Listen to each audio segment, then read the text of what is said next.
राधे राधे दोस्तों, आइए सुनते हैं श्रीमद् भागवत गीता का 13वां अध्याय। जो आपकी सगुण साकार रूप की उपासना करते हैं वे तो आपको अत्यंत प्यारे होते हैं। अब यह बताइए कि जो आपके निर्गुण निराकार रूप की उपासना करते हैं वे कैसे होते हैं।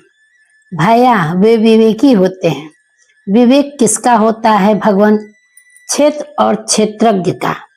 हे कुंती पुत्र अर्जुन, यह रूप से कहे जाने वाले शरीर को क्षेत्र कहते हैं और जो इस क्षेत्र को जानता है उसको ज्ञानी लोग क्षेत्रज्ञ कह शरीरी कहते हैं। उस क्षेत्र का स्वरूप क्या है? हे भारत, संपूर्ण क्षेत्रों में क्षेत्रज्ञ रूप से मैं ही हूँ, ऐसा तू जान। वह जानना क्या है भगवान? क्षेत्र अलग है और क्षेत्रज्ञ अलग है। इसको ठीक ठीक ही मेरे मत से ज्ञान है। तात्पर्य है कि क्षेत्रज्ञ संसार के साथ एकता है और क्षेत्रज्ञ की मेरे साथ एकता है। इसका ठीक ठीक अनुभव करना ही मेरे मत में ज्ञान है। क्षेत्र और क्षेत्रज्ञ के ज्ञान के लिए कौन कौन सी बातें जाननी आवश्यक होती हैं? 6 बातें जाननी आवश्यक होती हैं। क्षेत्रज्ञ के विषय में 4 और क्षेत्रज्ञ के विषय में 2। वह क्षेत्र जो है जैसा है, जिन विकारों वाला है और जिससे पैदा हुआ है, तथा वह क्षेत्रज्ञ जो है और जिस प्रभाव वाला है, वह सब संक्षेप से तुम मुझसे सुन। तो इसका विस्तार से वर्णन कहाँ हुआ है भगवान?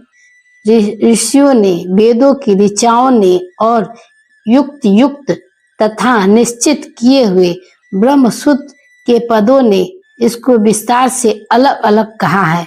वह क्षेत्र क्या है? मूल, प्रकृति, समृद्धि, बुद्धि, समष्टि, अहंकार, 5 महाभूत, 10 इंद्रियां, 1 मन और इंद्रियों के 5 विषय, यह 24 तत्वों वाला क्षेत्र है। वह क्षेत्र किन विकारों वाला है?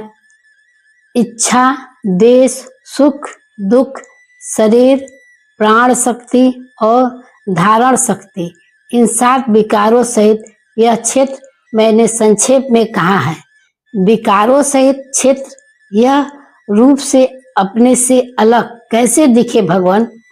अपने में श्रेष्ठता का अभिमान का अभाव, अपने में दिखावटीपन का न होना, शरीर, मन और वाणी से किसी को किंचित मात्र भी दुख न देना, क्षमा का भाव, शरीर और मन वाणी की सरलता, ज्ञान प्राप्ति के लिए गुरु के पास जाकर उनकी सेवा आदि करना, शरीर और अंतःकरण की शुद्धि, अपने लक्ष्य से विचलित न होना, मन को बस में करना, इंद्रियों के विषयों से वैराग्य होना, अहंकार रहित होना, वैराग्य के लिए जन्म, मृत्यु, वृद्धावस्था और रोगों में दुख रूप दोषों के मूल कारण को देखना, आसक्ति रहित होना, स्त्री पुरुष घर आदि में तल्लीन न होना, अनुकूलता प्रतिकूलता की प्राप्ति में चिंता का सदा सम रहना, संसार से उपरत और मुझमें अभिचारिणी भक्ति का होना, एकांत स्थान में रहने का स्वभाव होना, जन समुदायों में प्रीति का न होना, परमात्मा की सत्ता का नित्य निरंतर मनन करना, सब जगह परमात्मा को ही देखना। इस 20 साधनों से शरीर यह रूप में दिखने लग जाएगा। शरीर को यह रूप से अपने से अलग देखना ज्ञान है और इसके विपरीत शरीर को अपना स्वरूप देखना अज्ञान है। इस ज्ञान से प्राप्त होने वाला तत्व क्या है? ज्ञेय तत्व परमात्मा है। मैं उस ज्ञेय तत्व का वर्णन करूंगा जिसको जानने की अमरता की प्राप्ति हो जाती है। इस ज्ञेय तत्व का स्वरूप क्या है? वह आदि अंत से रहित और परम ब्रह्मा है। वह न सत कहा जा सकता है और न असत कहा जा सकता है। तो वह कैसा है भगवान? वह सब जगह ही हाथों और पैरों वाला, सब जगह ही नेत्रों, सिरों और मुख वाला तथा सब जगह ही कानों वाला है। वह सभी को व्याप्त करके स्थित है। वह संपूर्ण इंद्रियों से रहित है और संपूर्ण इंद्रियों के विषयों को प्रकाशित करने वाला है। वह आसक्ति रहित है और संपूर्ण संसार का भरण पोषण करने वाला है। वह गुणों से रहित है और गुणों का भोक्ता है। एक ही तत्व में दो विरोधी लक्षण कैसे हुए? अनेक विरोधी भाव उसमें एक ही समा जाते हैं और विरोध उसमें रहता नहीं, क्योंकि स्थावर जंगम आदि संपूर्ण प्राणियों के बाहर भी वही है और भीतर भी वही है तथा चर अचर प्राणियों के रूप में भी वही है, अर्थात उसके सिवाय दूसरी कोई सत्ता है ही नहीं। दूर से दूर भी वही है और नजदीक से नजदीक भी वही है। वह अत्यंत सूक्ष्म होने से अभिज्ञेय है, अर्थात इंद्रियों और अंतःकरण का विषय नहीं है, इसलिए उसमें विरोध नहीं है। उसमें विरोध न होने का और क्या कारण है भगवान? वह परमात्मा विभाग रहित होता हुआ भी अनेक विभागों वाले प्राणियों वस्तुओं में विभक्त की तरह स्थित है। वह परमात्मा ही संपूर्ण प्राणियों को उत्पन्न करने वाला, उनका भरण पोषण करने वाला और संहार करने वाला है, अर्थात उत्पत्ति, स्थिति और प्रलय रूप भी वही है। उस परमात्मा को जानना चाहिए। उसका स्वरूप क्या है? इंद्रियां, मन, बुद्धि आदि के द्वारा जितने ज्ञान होते हैं वे सभी उसी से प्रकाशित होते हैं, इसलिए वह संपूर्ण ज्योतिषों ज्ञानों का भी ज्योति प्रकाशक है। उसमें अज्ञान का अत्यंत अभाव है। वह ज्ञान स्वरूप है, जानने योग्य भी वही है।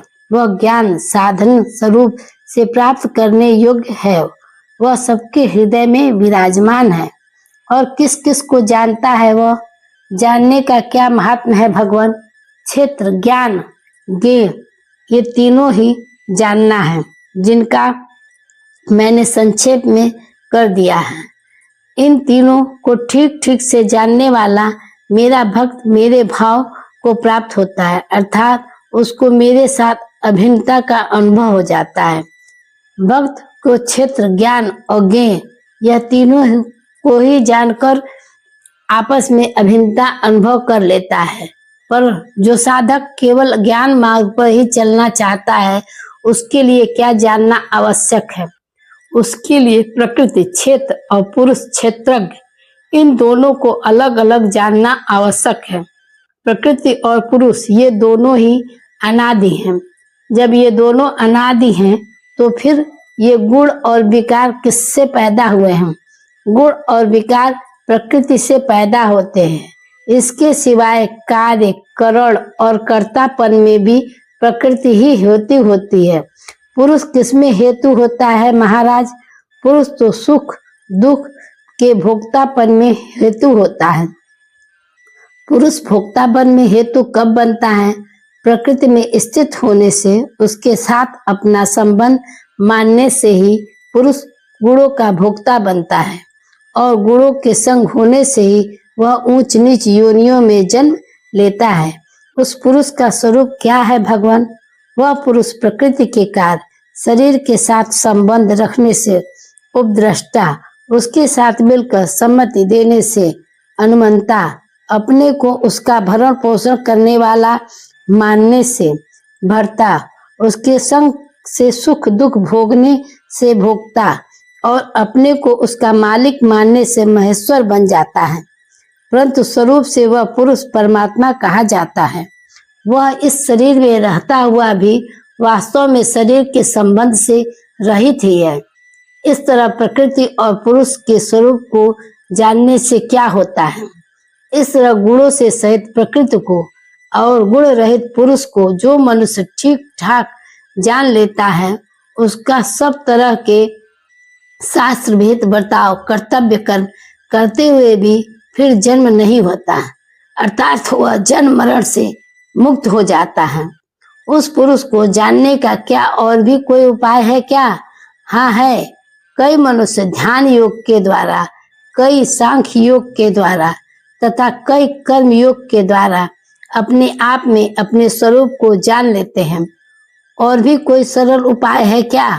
हाँ है। जो मनुष्य ध्यान योग, सांख्य योग आदि साधनों को नहीं जानते, केवल जीव मुक्त महापुरुषों की आज्ञा के परायण हो जाते हैं, वो भी मृत्यु को तर जाते हैं, अर्थात मुक्त हो जाते हैं। वे मृत्यु को कैसे तर जाते हैं भगवान? हे भरतवंशियों में श्रेष्ठ अर्जुन, स्थावर और जंगम जितने भी प्राणी पैदा होते हैं, वे सभी क्षेत्र और क्षेत्रक के माने हुए संयोग से पैदा होते हैं, ऐसा तू समझ। इसलिए क्षेत्रक के साथ अपना सहयोग न मानने से वे तर जाते हैं, जन्म मरण से मुक्त हो जाते हैं। इस संयोग से छूटने के लिए मनुष्य को क्या करना चाहिए? 2 बातें करनी चाहिए। स्वतः सिद्ध परमात्मा के संबंध को पहचानना और प्रकृति शरीर से संबंध तोड़ना। विषय में संसार में जो समरूप में स्थित है और नष्ट होने वाले में जो अविनाशी रूप से स्थित है तथा जो परम ईश्वर है, ऐसे अपने परम स्वरूप को जो देखता है वही वास्तव में सही देखता है, अर्थात उसको वास्तविक स्वरूप का अनुभव हो जाता है। वह सब जगह समान रूप से परिपूर्ण परमात्मा के साथ एकता होने से शरीर के साथ तादात्म्य होने का अभाव हो जाता है। फिर वह अपने द्वारा अपनी हत्या नहीं करता, अर्थात शरीर के मरने से अपना मरना नहीं मानता, इसलिए वह परम गति परमात्मा को प्राप्त हो जाता है। अपने परमात्मा के संबंध को पहचानने की बात तो बता दी, अब यह बताइए कि प्रकृति शरीर से संबंध कैसे तोड़े। संपूर्ण क्रियाएं प्रकृति के द्वारा ही होती हैं, ऐसा ठीक बोध होने से वह अपने में कर्तव्य के अभाव का अनुभव करता है तथा जिस समय वह संपूर्ण प्राणियों के अलग अलग भाव शरीरों को एक प्रकृति में ही स्थित और प्रकृति से ही उत्पन्न देखता है, उस समय वह ब्रह्मा को प्राप्त हो जाता है। फिर उसका प्रकृति के साथ संबंध नहीं रहता। ऐसा क्यों होता है? हे कुंती नंदन, यह पुरुष स्वयं अनादि और गुण रहित होने से स्वयं अविनाशी परमात्मा स्वरूप ही है। वह शरीर में रहता हुआ भी वास्तव में न करता और न लिप्त होता है, अर्थात यह कर्ता और भोक्ता नहीं है। यह लिप्त कैसे नहीं होता है? जैसे आकाश सर्वत्र व्याप्त होते हुए भी अत्यंत सूक्ष्म होने के कारण किसी वस्तु, व्यक्ति आदि में कभी लिप्त नहीं होता, ऐसे ही यह पुरुष सब जगह परिपूर्ण होते हुए भी किसी भी शरीर में किंचित मात्र भी लिप्त नहीं होता। यह पुरुष कर्ता कैसे नहीं बनता भगवान? हे भारत, जैसे ही सूर्य संपूर्ण विश्व को प्रकाशित करता है पर उसमें प्रकाशित करने का कर्तव्य नहीं आता, ऐसे ही यह क्षेत्रज्ञ संपूर्ण क्षेत्र को प्रकाशित करता है पर उसमें कर्तव्य नहीं आता, परंतु प्रकाश मात्र ही रहता है। इस तरह जो ज्ञानी रूपी नेत्र से क्षेत्र और क्षेत्रक के भेद को तथा प्रकृति और उसकी कार्य से अपने को अलग अनुभव कर लेते हैं, वे परमात्मा को प्राप्त हो जाते हैं। जय श्री कृष्ण, जय श्री कृष्ण। इस तरह से श्रीमद् भागवत गीता का 13वां अध्याय समाप्त हुआ। जय श्री कृष्ण।